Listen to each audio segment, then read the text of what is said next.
You will have to speak to the... Okay, so a little bit louder? Yeah. Okay, so good morning, everyone. I think can't tell if it's 12 o'clock yet. We usually, It is 12:01. It's 12:01, so good afternoon. Welcome to Empowerment Through Awareness. This is our 20-something day of being here, as we've been talking about one question a day from our mentorship program every day and taking the whole hour to dive into it. It's been an amazing journey. I'm so grateful for all of you for being here. I'm quite certain that none of you have gotten as much out of this as I have, and I'm looking forward to here till the rest of the month. Today's question is, what are your best qualities and what about them makes them stand out? Before we do that, Yeah. let's introduce Master Wren real quick. Master Wren, tell us a little bit about yourself. Let's see. I'm from Maine. My house is Wyvern House. Vet Life. You can find me Master Wren Wyvern.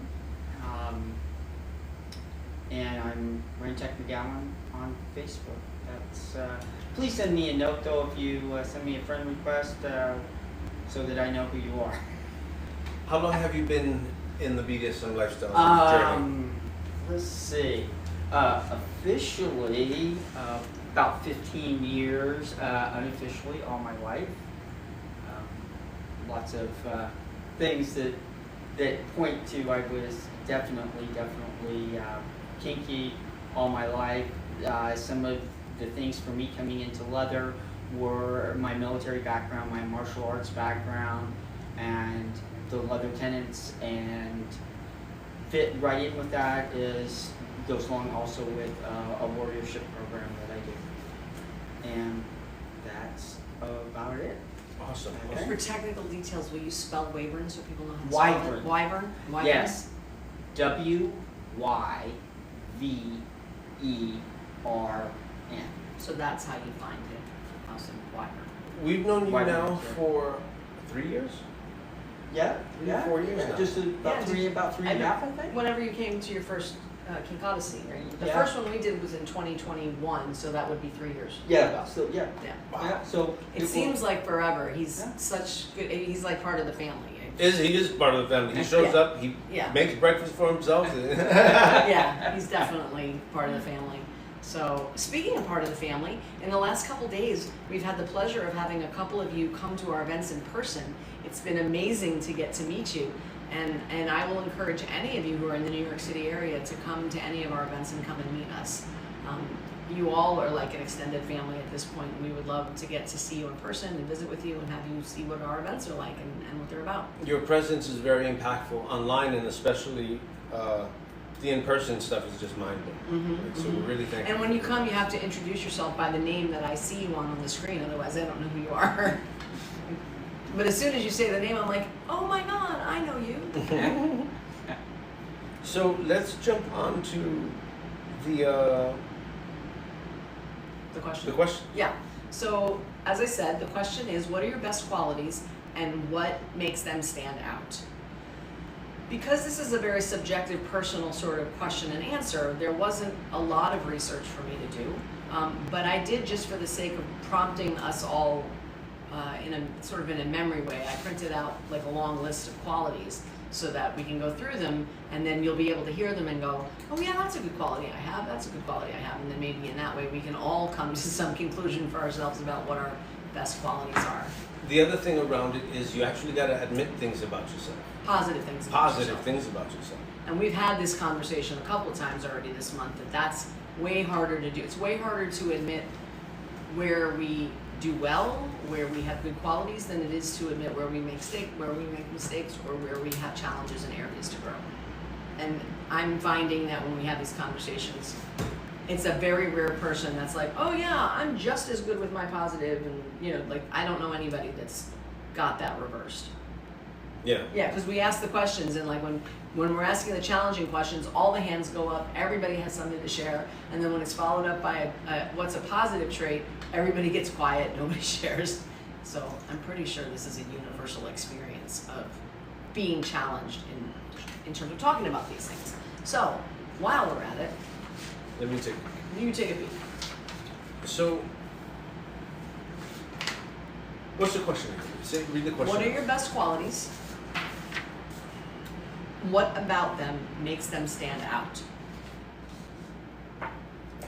So, do you want to go first? No, what I wanted to do was just read a few of them for suggestions so that everyone has a chance to think about them. All right, cool. So here is a list of qualities: courage, trustworthiness, including honesty, reliability, punctuality and loyalty, integrity, respect and courtesy, responsibility, including accountability, diligence, perseverance, self-management skills, and self-control, fairness, including justice and freedom from prejudice, caring, including kindness, empathy, compassion, consideration, patience, generosity, charity, and interpersonal skills, good citizenship, including patriotism, concern for the common good and the community, responsible decision-making skills, and respect for authority and the law, school pride, and gratitude. Oh, we can stop right there. I made a big long list as I usually do, but that's a lot to swallow right there. That's a lot to navigate our way through. And it's interesting. I have a couple that I always come back to. I need those to look. I have a couple that I always come back to. Integrity and loyalty are two really important traits for me in others, and something I try to live up to myself. What makes them good traits to me are, I do what I say and I say what I do. And I think that's incredibly important because it makes you some of the other things. It makes you reliable, it makes you trustworthy. So that's a sort of an uber quality to me. And then loyalty is something that's really, I've learned that it matters to me almost more than it matters to a lot of the people around me. And I feel like I'm loyal, and it just matters so much to me that people are. I tend to lose it for people, especially when disloyal things happen to the people I care about. I get very unhappy, and I tend to want to X out people who are disloyal to the people that I love and care about. Now, I don't know if that makes me loyal, but I know that it's a trait that I think very much about and I care very much about. There was something in here too. If one of you want to go, I'm going to find the thing that triggered my memory. So as you were talking about that, it made me think of love language, and how love language for me changes between each connection. And generally, I'm looking for what's missing in my life, or I'm trying to be what's missing within my life. Do you have examples? So, like when we talk about the absence of role models and having to be the person you need to be, finding my relationship with leather culture and understanding that by practicing them, the values and the principles, I've got nothing but positive return. And it's like that commitment to my faith in the system in front of me, I would say is one of my good characteristics. In some ways, it sounds like it's also self-reinforcing, right? If you practice a certain thing, like the principles of leather, and then you find nothing but positive in your life, that's like a feedback loop. That's like, this must be a good way for me to be because look at the good I'm getting from it. So therefore, let me do more of this thing. So it's a positive reinforcement cycle, right? So it just keeps you wanting to go down that road and be doing that. Yes. How about yourself? Very cool. And I think with leather, it always gives you, there's always a place to go. There's more to do, more to learn, whether it's working on yourself or learning new skills or refining skills that you already have. So yeah, I think that Kat, what we were saying, about positive reinforcement, and it gives us the opportunity to continue to better ourselves. Has anybody else chimed in? So yeah, we have some comments. Loyal, dedicated, kind, compassionate, not judgmental, safe, fatally yours. Thoughtful, intelligent, empathetic, nurturing as well. Good person to talk to when you're down, loving, patient, knowledgeable, willing to learn, and positive. Master Hurricane won't be able to join us today, but he sends his love. Master Hurricane, when you watch this, hi, and we're sending you love. Sense of humor, big heart, rational. That's what Fatal Libra is. Yeah. Sure. Thank you, because those are good things to think about. Because I need to think about that in terms of what qualities do I think I have. Let me see the list. So that commitment to my system is, I believe, is a good quality. I think that's a form of integrity. I think to have a system and then to be loyal to it and to practice it conscientiously, to me, is a type of integrity. It's like you say to the world, these are things I believe in, and then this is how I behave. And you almost invite the world to step in and say, if you fall off the mark, let us help you see that so you can correct it. Because I've heard you do that. What do you mean? Like if you fall short on one of these things that you aspire to live up to, Yes. right? You say to people, the people close to you, please feel free to call me out because I won't be able to grow or change unless someone helps me see it. And in some cases, see it. Right. Right? Like there was the one time we were up at Easton, and I had overstepped, I don't want to say overstepped a boundary, but I made someone feel small. And someone corrected me. One of our facilitators pulled me aside and said, listen, this is what I saw. Just something to consider. Right. And sure as shit, I was like, thank you. And because I need the spankings, right? When we had Jose here, Jose's a dear friend of mine, I've known him 30-something years. He came over, he gave me the most spiritual spanking I've ever got. It was crazy. Because he said, unfuck yourself, man. And it was like, and he didn't have to hear anything. He just understood.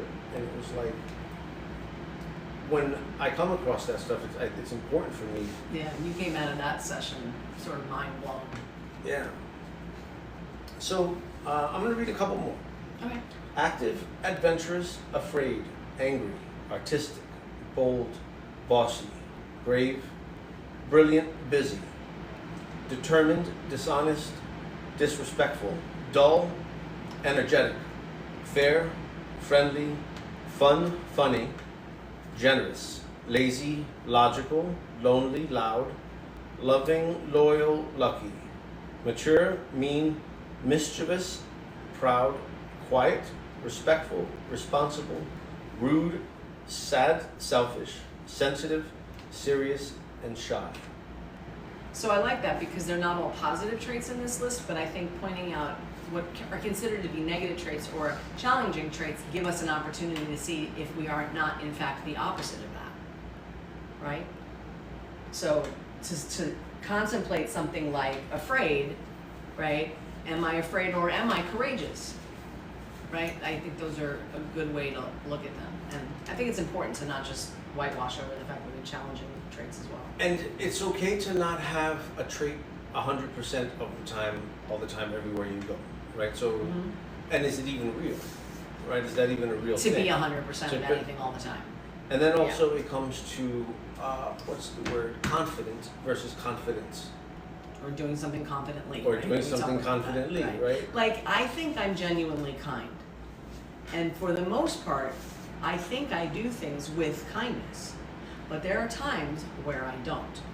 There are times when I'm unkind. And I don't think it means I'm an unkind person. I think it means that I'm challenged at the moment. I'm either not understanding you, I'm super tired, I'm preoccupied, and so I can be a little thoughtless, or I can say something that I should not have said. But I still don't think that that means I'm not a kind person. I don't know. Let me see that paper. Just for the folks who are joining us, the question is, what's the question? What are your best? What are your best qualities? What about them makes them stand out? So yeah, I guess as I said about the commitment to standing out part is the approach. Yeah. So that's why I was trying to think the difference between qualities that matter to me, whether they're in someone else or in myself, and what are the qualities that I think are my best qualities. Yeah. Right? Because I think that's not always the same thing. Like there's some qualities that I admire in other people and I aspire to, but I don't think they're my best qualities. Right? Did you give yours? What, best quality?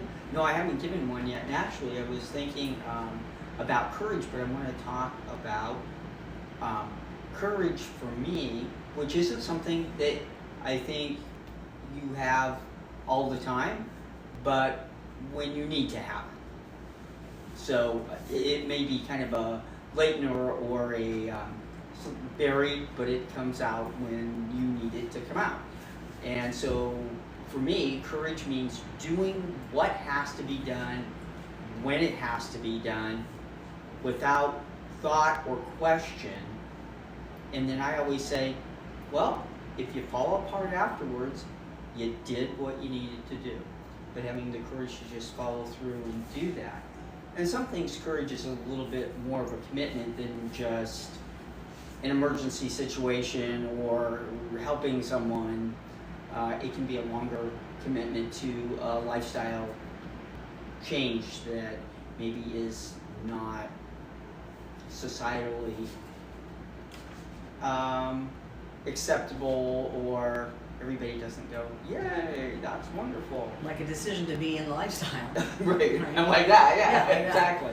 One of the things that I thought of as you were talking is, there's a phrase that I know from my 30-year pedigree that everyone knows, is that what we say about courage is to feel the fear and do it anyway. Yes. Right? Like, you don't have to not be afraid to be courageous, you just have to do it anyway. Right, exactly. Sorry. That's I'm just celebrating the victory. Then it's gonna have a value. I bought this thing fucking 3 years ago and I'm finally using it. Didn't mean to interrupt. But yeah, absolutely, because Yeah. fear, whether you're afraid or not afraid, is not part of courage, because courage really is being afraid and doing what has to be done anyway. Yeah. Where sometimes just doing something and you, I don't have any fear about it. Okay, that sometimes we call that stupid. Okay, that's fair. But it doesn't necessarily, it's not necessarily courageous, right?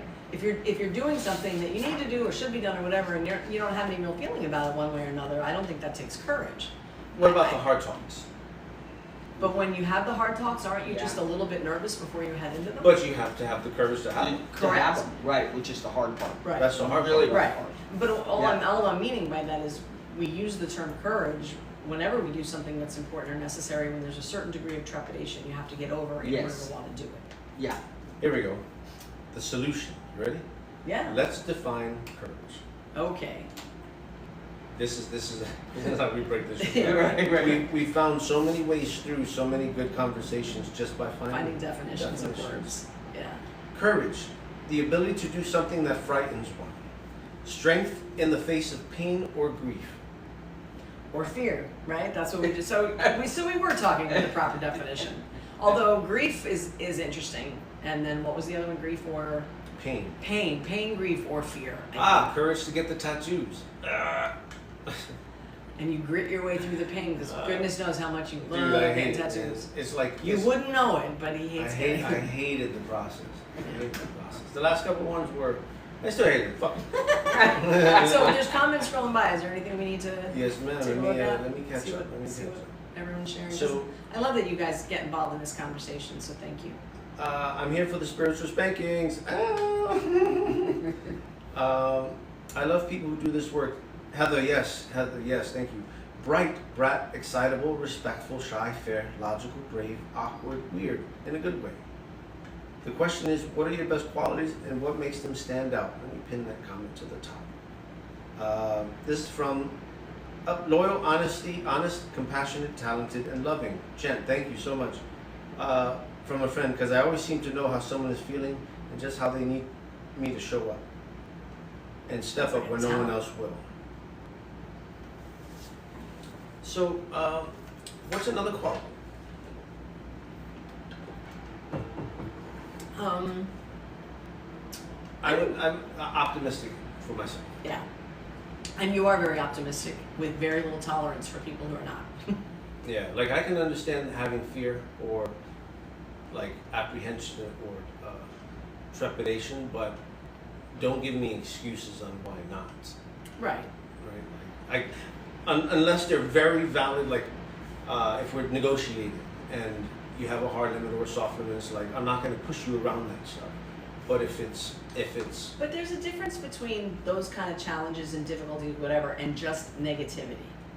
yes, Just being negative about something. Like, you can be any one of those feelings. You can have trepidation and be afraid or uncertain or whatever, but you don't have to be negative, yeah, right? And I think that's the difference. And I'm more aware of that now than I used to be because of you, and because of your lack of tolerance for negativity.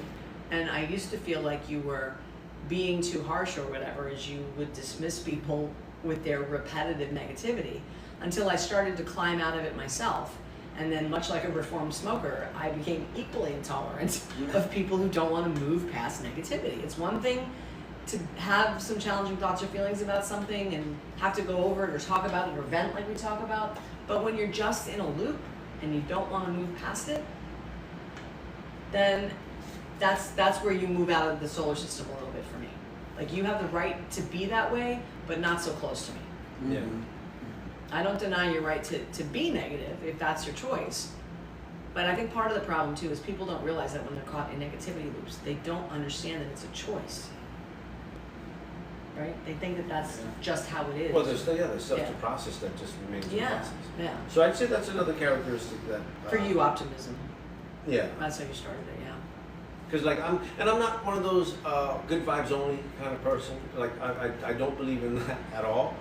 But I do my best to find a lesson out of everything. Or if I'm in shit, to understand that there's a lesson coming, and that to not just feel bad about being in shit.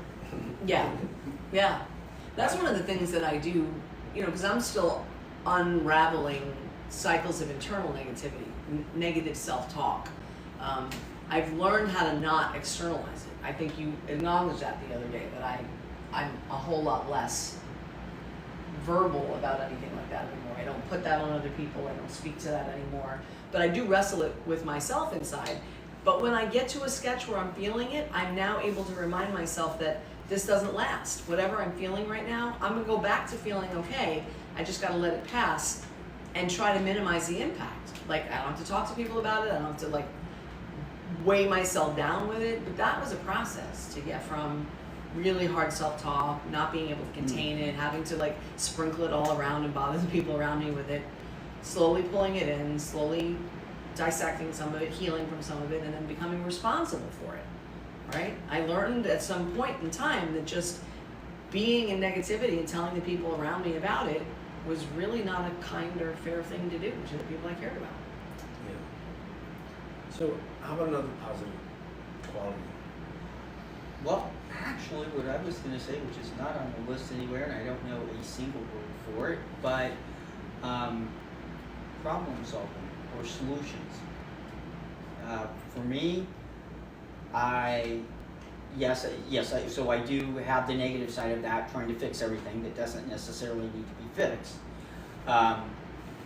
But being able to look at a situation, may or may not have everything that needs to be there to do it optimally, and being able to figure out that, and not taking it in a negative way as a challenge.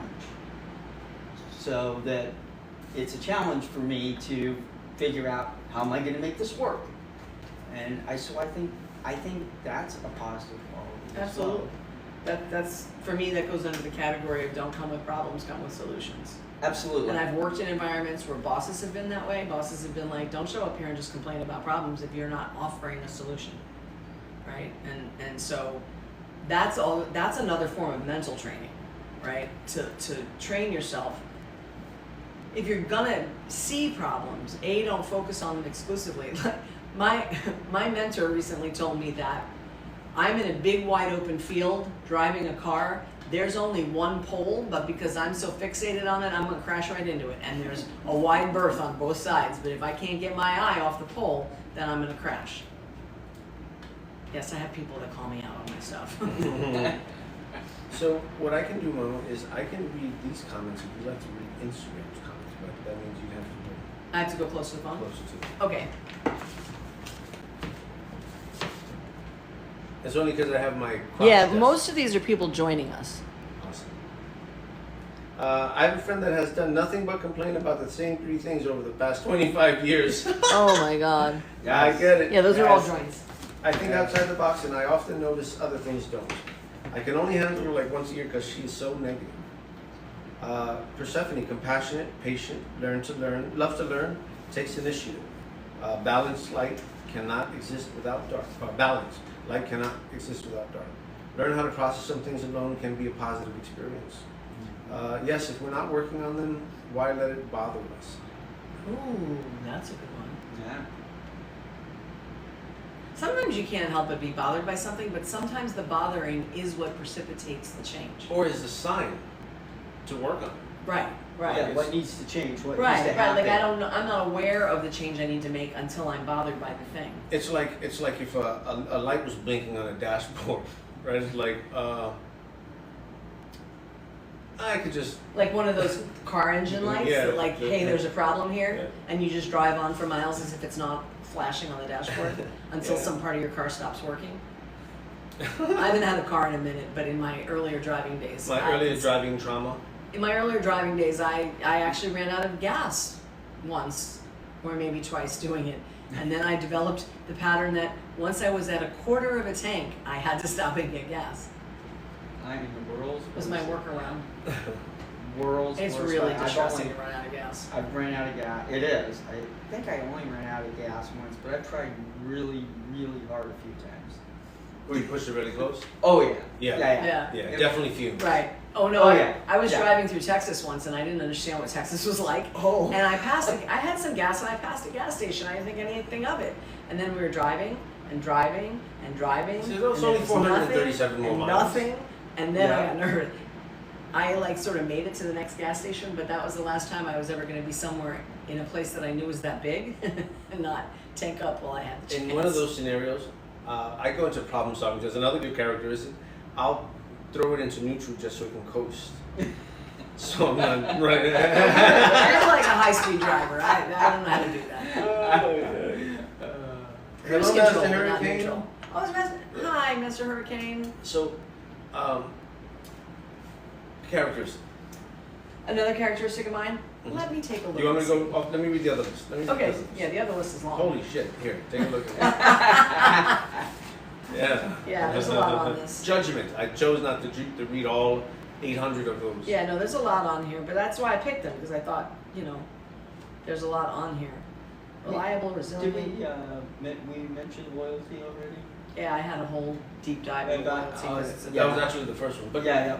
But if you have loyalty, then go Speak for on it. it. Yeah. Well, actually, what I was gonna say is like loyalty can be a positive trait or a negative trait because if you carry it too far and you're not taking care of yourself, then it goes to a negative. Or and I can do that. I can be guilty of taking loyalty too far. or if one characteristic oversteps into the other, like the loyalty over integrity. Right. Right. Well, that's like being loyal to somebody and then overlooking qualities that they're starting to exhibit that you should not be overlooking, Yeah. right? Yes. So responsible, I think I am, and I can be responsible to a fault for sure. So that's one of those traits that I think is good. I think anybody who knows me would say that I'm responsible, and then I also know that I almost like the loyalty to a fault. I can be responsible to a fault. Mm-hmm. Agreed. So, what about within the lifestyle, the context? Of the lover lifestyle? BDSM, leather kink. Trustworthy Yeah. is something I got validated on about a week ago. That it finally clicked. Like Joshua, people trust you explicitly, like Yeah. period, Yeah. and that's the whole sentence because of life and circumstances and experiences. You get that imposter syndrome or fear or just. I think the imposter syndrome is what nails it. And until I was talking about blanket consent with most of the people in my Right. life. The yes until it's no. And it's like that's a judgment and that's a choice that people Right. People don't have to enter into that with you if they don't want to. and they do it enthusiastically. Like I will ask until they say, Joshua, listen, look, you have all the consent you need forever until I tell you otherwise. Right. And it's like, and then it just hits different thinking about it Yeah. because of the things we do, because of the things we teach, because of my belief in it. It's like I believe it. I believe in myself, in my respect for people, that I've earned that when they give it. Just like the honorific. Introducing myself as Joshua and only being Master Joshua to those who choose to call me that. Yeah. And, No, that's true. In the same vein, I would say for me, safety is one of those things. Yes. People see me as safe, as a source of safety, as a haven of safety, in the spaces that I create, but also in who I am as a person. And I've gotten feedback that has said that that is true. And so I think that's a quality in the lifestyle that people know me for. Absolutely, that's an imperative, and so often in spaces, people come to a space or they go to a space and there isn't safety, and a lot of times nobody's paying attention to that. I always, like for last night, for example, there were quite a number of brand new people, not just to the space, but brand new to the lifestyle, or very little experience. And letting them know that being in a safe space and not to expect everywhere you go to be like it is at the sanctuary. And that's fair. I mean, it is fair. It's just fair. And that's not tooting our horn or anything. We place such a value on creating safety for people, and it's just true that that's not everywhere. Even if for no other reason than some people in spaces aren't paying enough attention. Yeah. They're not trying to make an unsafe space. They're not trying to take advantage of people. It's just the space isn't monitored as closely as we monitor our space, so that safety's there most of the time. Or the rules that govern it aren't evolved enough to cover more bases. That's fair. And that can span between people who've just started doing events all the way to events that have been lasting a while. Right.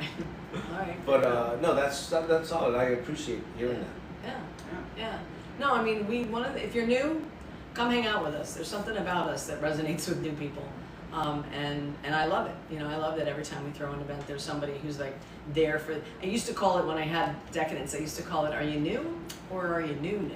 New means you're new to me. New means you just showed up, like for the first time anywhere ever. And people like that would come through the door and have come through the door more and more as time has gone by. So I think that's a testament to the safety we provide. And not that we don't do it, but I know for fact, like, I'm a source of safety for people. And then that's something that people identify in me. Which is, I'm good. That's a super important thing to me, to provide people a safe space to be who they are, and within the reason of they can't just do anything. It's not a blanket, but a safety that you're protecting everyone, giving people a place to be who they are, and also protecting everyone that's there. I think we had that happen last night with a scene that went a little too far, not for the players, but for the overall safety of the room and the people in it, right? For the overall comfort. Not necessarily. No one was not safe, but there came a point in the execution of the scene where discomfort was starting to happen for people because they were new. When you're new, extreme type edge play scenes can be really scary to watch when you don't know what they are and you don't know how they got there, or that the people had a long negotiation and there was consent to get there. If you don't know any of those things and you just see like edge play, it can be really scary if you're brand new. And so I sort of have a mindfulness for the space we create, that I certainly regard your right to be in an edgy scene, but I also regard the right of the people around you to have like a buffer against edge play and then edge play. And I think too, the important thing is, like, in that particular situation is educating as well. On the spot, as this happened. So that people are being educated, whether, sometimes other people hear that, sometimes they don't, but that education piece so that somebody doesn't repeat things and why it's important, not just saying, don't do that, get out of here, that's not safe. That doesn't help anyone. That doesn't help the players, it doesn't help the people that are watching and are new. So people need to know why, what is it, and why, and what's the potential impact of that. Yeah. Like, what I like to do is if something intense starts happening and there's a new person watching it, I'll stand next to them and I'll walk them through what they're watching. I'll tell them how they got here.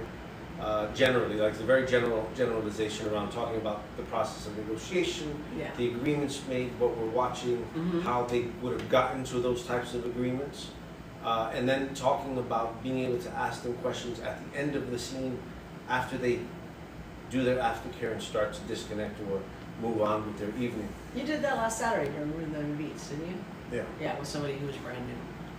And it was like, let's just sit and I'll walk you through what's happening. Yeah, so and you they really understand. appreciated that you sat with them and walked them through what they were watching because they really didn't know.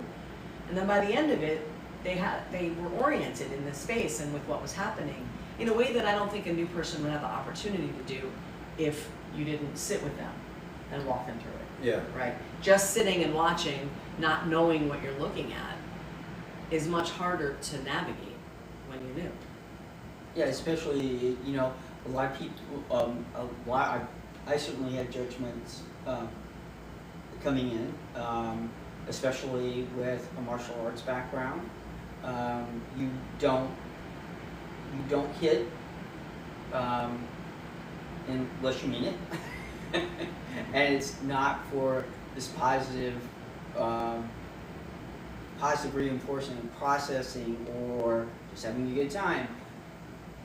So that was a challenge for me, getting over that, and I was also very concerned I would hurt somebody.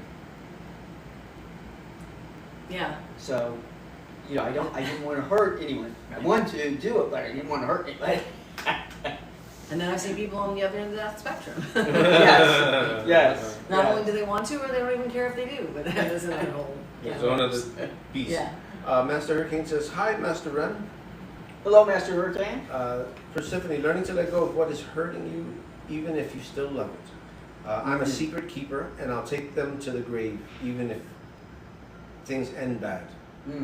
Awesome. That's a really great quality. That's a level of integrity, right? Like, Yes. even if a relationship ends and it ends badly, you still offer that person the same level of, like, security around confidences that you had while you were on good terms, right? Like, to not take the ending of the relationship as some signal that now what has been confided in you is somehow fair game. You're on camera, it's okay. I know, I see. Sorry, disturb. You're good, no worries. It was just wide angle, so we sat on this side. I have cookies. Oh no, put on. Sorry. Thank you. So, North Carolina lady says some events near us have chaperone type roles to help guide brand new people. Awesome. Yeah. It can be really difficult when you're new to understand the dynamic during a scene. Absolutely. Yeah. Yeah, you don't know what you're watching. Especially if you don't know the modality, you don't know what it can look like. You don't know what it looks like when people are really intensely into it. You certainly weren't present for the negotiation to know what they talked about and what both parties agreed to. So when you just sit and you're watching it without any of that information, it can be like, oh my God, what is this, right? Yeah. Especially if you're coming from a background like you just spoke of, where you don't want to harm anybody or hurt anybody, and you're afraid, and then you're watching somebody, what looks like just hurting the heck out of somebody. Right, so then the response is, I should go do something about this.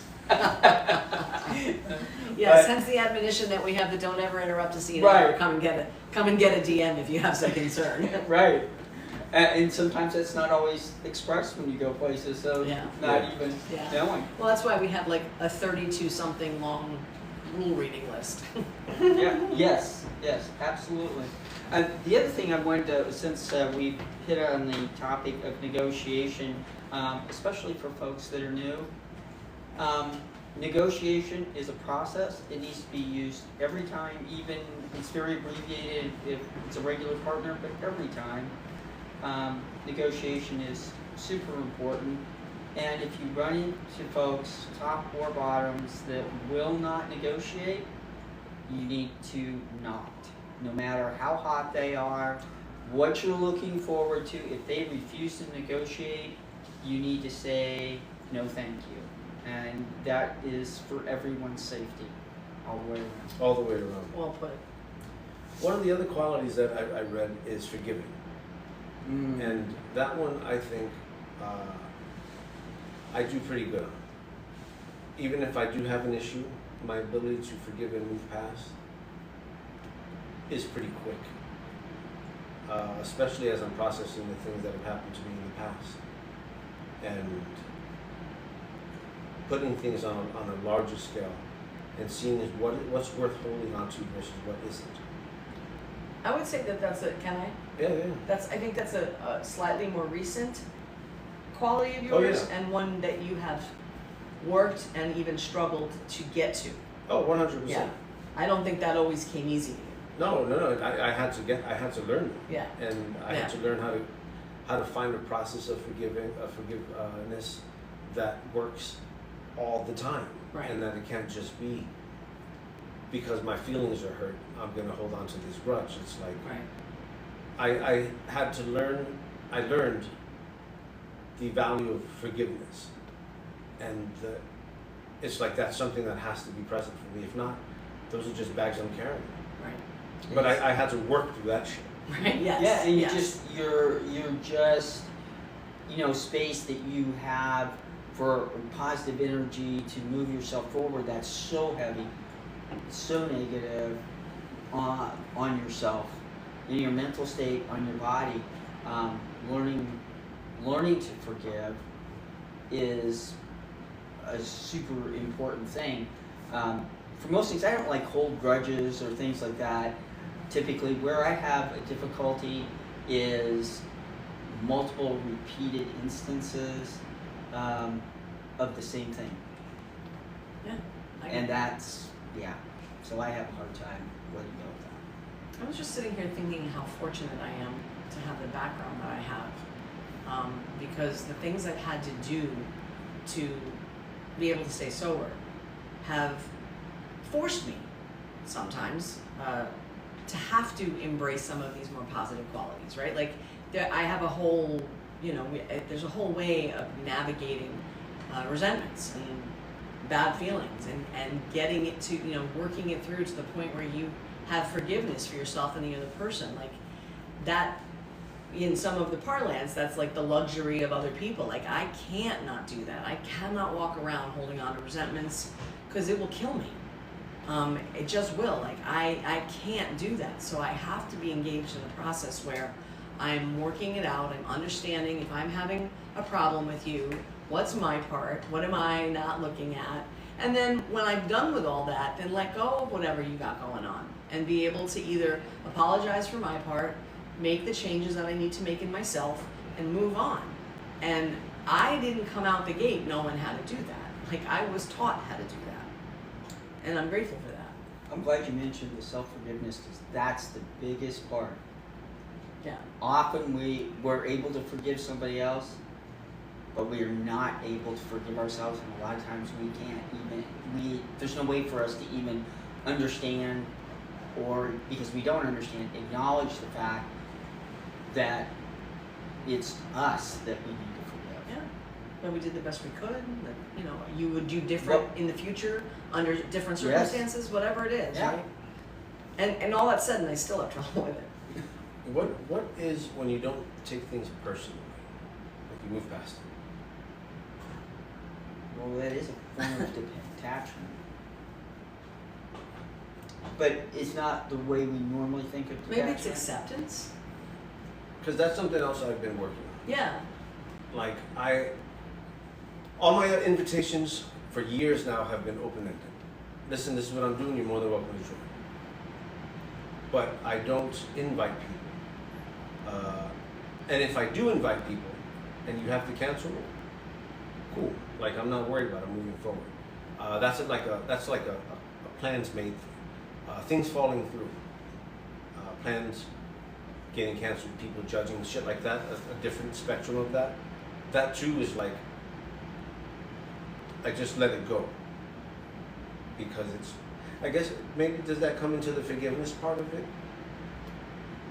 You could. But it's, Say the a little different more about element, what you're. the different element is like, if, because I could go into my head and say it's about me, it's about who I am, the way I look, the lifestyle that we live. I can always find reasons of why someone would want to disengage with me.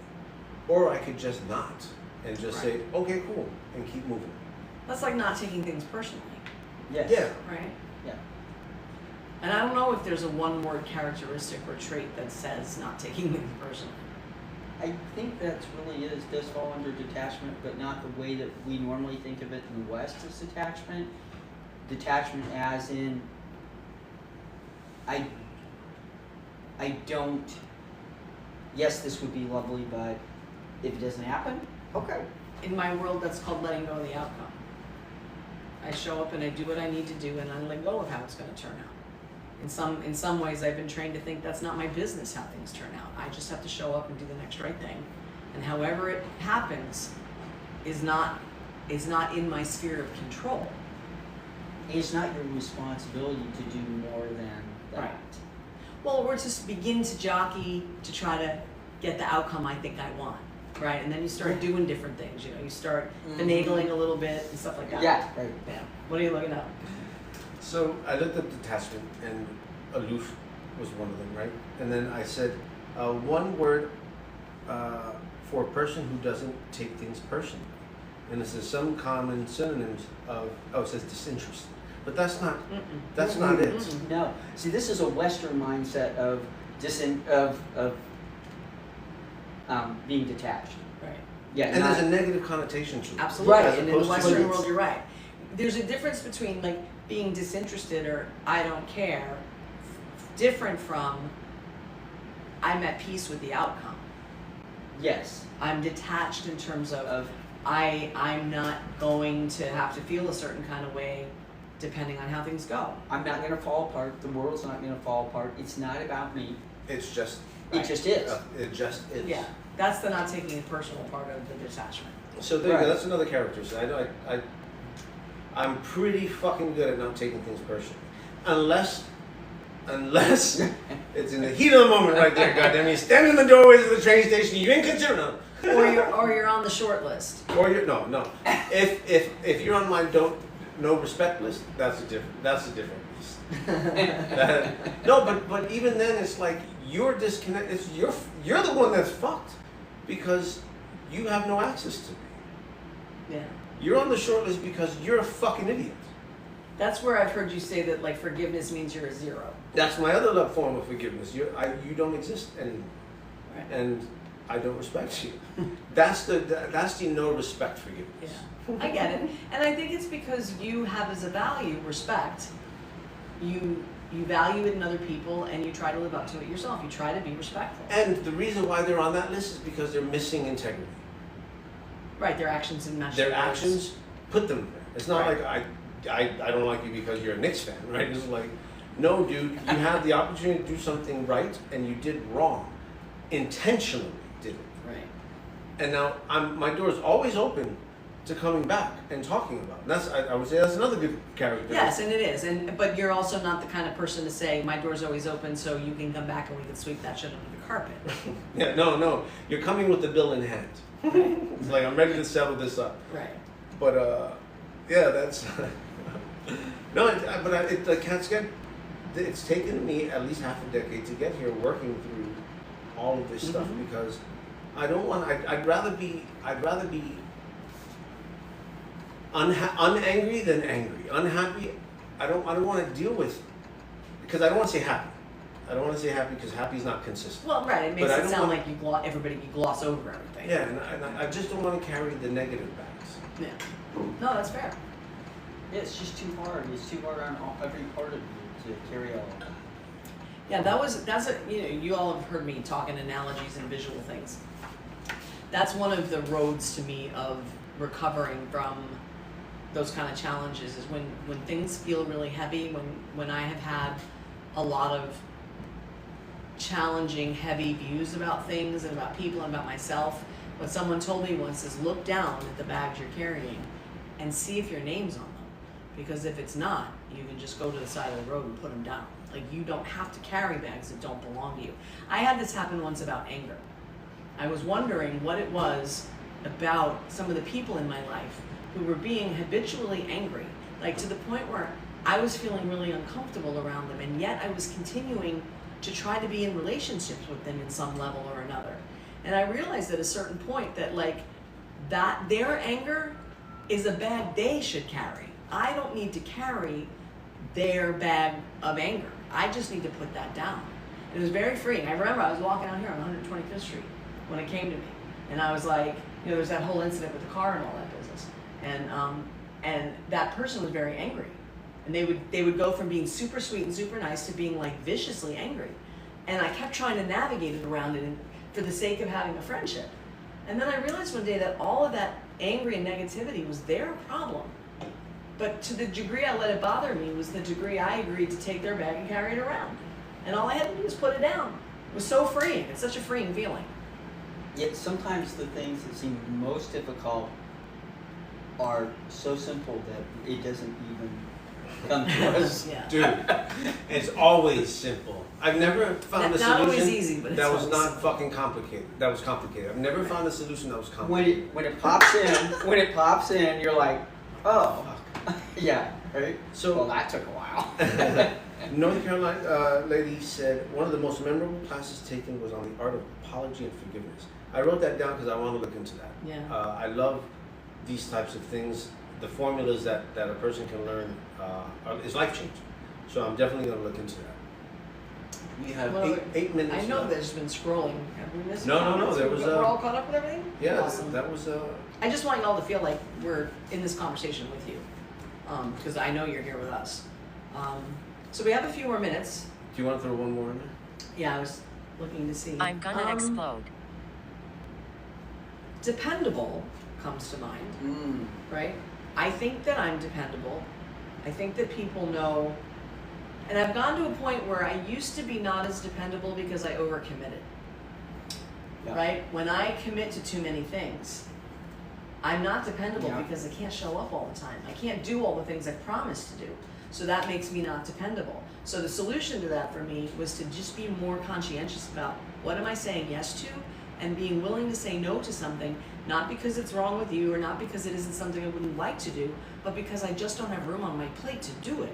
And it would be a disservice to you and to me to try to commit to something that I don't have the space for. And it makes me more dependable. Because if I say yes, then I can mean yes. Right. And we feel like, often we feel like we can't say no. Mm-hmm. Right. And then that ends up creating the situation of appearing that we're not dependable because we've overcommitted. Yeah. It's like people who don't know how to be on time because they don't know how to evaluate properly how long it takes to get someplace. Right. That's annoying to me. Yeah. Like, I can understand, and it's become the norm, Yeah. is showing up 5 to 10 minutes late.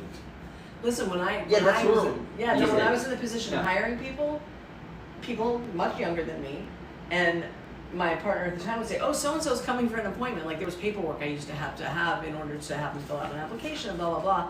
And I would look at it and I'd say, "I'm not doing nothing until they walk in the door," because it was Yeah. amazing how many people came late, like 15 minutes late, 20 minutes late. They're with not even like, "Oh, I'm so sorry, I'm late," or something. Just walking in like they were. I don't get it. Mm-hmm. I'd be like, if that's how you're willing to show up for an interview, I can't imagine what you're willing to do to show up for a job. What I would do Right. is keep the folder ready away so I don't have to dig it out when they get there. But when they get there, I'll be like, thanks, the position's filled, have a good day. And I'll wait them to sit Yeah, for a right? few minutes. For however late they yeah, were, I'm sorry. I Yeah. let them sit. Oh, you're in for that position. Sorry, it was filled yesterday. You would do that. I would do that, 100% I would do No, that. I just head it off at the door. Like if you're like 20 minutes or whatever late, Yeah. I'm just like, sorry, I don't have time. I'm like done. Go away. Yeah. But there is when I came up, that didn't happen. If you really wanted a job, everyone showed And up you were on dressed time. for the interview. And you were dressed for Yes. the interview, and God forbid something came up, you called in advance and said, I really would like this interview, this thing has come up, I'm sorry, can we reschedule, is it okay? Like something to acknowledge that it's not appropriate and you understand that, to Right. waste somebody's time. It's disrespectful. It's the waste It of the is. person's time to show up late without a regard or to not call, Yeah. you know, it shows that you don't hold that person's time as important to them. Exactly. It's a type of disrespect. Yeah, in the military, if you weren't 15 minutes early, you were late. Is that, Oh, yeah. is that ring for Oh, you yeah, too? oh, yeah. Yeah. No, I was I had a music teacher in high school that was I don't think she was in the military, but you would have thought she was. And she just used to say early's on time, on time's late. And so when we did a lot of off-campus things as a high school group, and she drove a bus to take us there, if we were leaving at 4 o'clock and you weren't on the bus at 4 o'clock, she drove out of the parking lot, whether you were in the park. It happened one time to one of the other students. They came screaming into the parking lot at 4:01, and we were leaving, and she didn't stop. No? People have always heard that story, being like, "Oh, she's so mean." I'm like, "No, we were a bunch of teenagers. If she didn't stand her ground, we would never have believed her word." But it was rough. It was rough watching it happen. But I learned, like, early's on time, on time's late. I don't go anywhere that I'm not a few minutes early.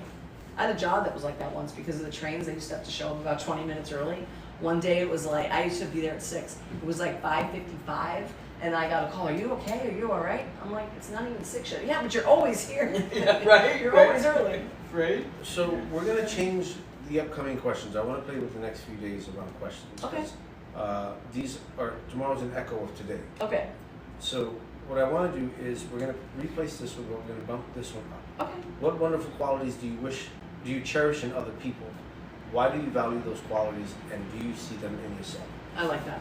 Now, remember, the significance of these questions is you have your life, and they're very valid within life, but they're also very important in the context of the BDSM leather and kink journey. To answer this question, what wonderful qualities do you cherish in other people?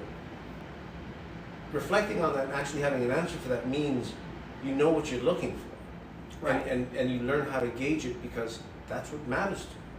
And once you can have an answer to that question, it's ultimately also your responsibility to follow your word for yourself. But it also helps you navigate around how many people come into the lifestyle and they don't know enough about themselves, so consequently they don't spend the time getting to know about another person, and they allow themselves to get in play situations or, God forbid, power dynamics, only sometime down the road to find out that this isn't a person that you're well suited to. They don't have the same values as you, and you're ultimately in a situation that has to end badly by definition.